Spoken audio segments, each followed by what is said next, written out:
Bonjour, aujourd'hui nous allons parler de la chapelle Notre-Dame de Beauvoir située dans le sud de la France et nous commençons notre excursion en gravissant quelques marches et en croisant des croix de Jésus. Ensuite, après quelques efforts, nous arrivons à un lieu où une offrande a lieu pour les bonnes sourds. Un peu plus loin nous a un panneau où est écrit que nous sommes à 690 mètres de haut et enfin nous sommes arrivés.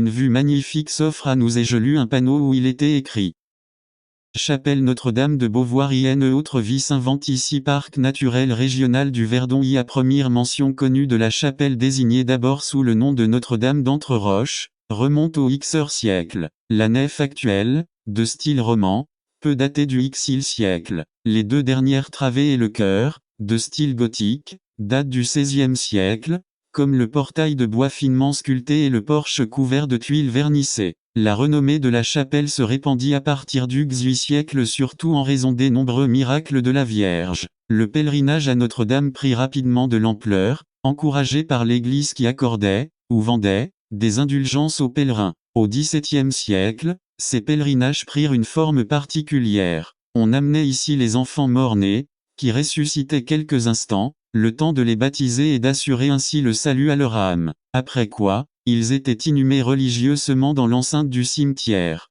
C'est ce que l'on appelle les suscitations d'enfants et les chapelles reconnues pour ce miracle sont désignées sous le nom de chapelle à répit. Notre-Dame de Beauvoir est la plus importante de Provence. Après ce texte original mais ludique, je me dirige vers l'entrée très belle. En entrant dans la chapelle, une autre ambiance s'offre à nous. Il commence à faire très chaud et l'odeur des bougies nous envahit. Tout au fond, cette magnifique représentation de Jésus, construite entre le XIIe et le XVIe siècle, elle est classée monument historique en 1921. Merci d'avoir suivi ce mini-documentaire historique. N'oubliez pas l'abonnement, le pouce bleu et la cloche pour ne pas rater les prochaines vidéos. Je fais plein de contenus différents qui peuvent plaire à tout public.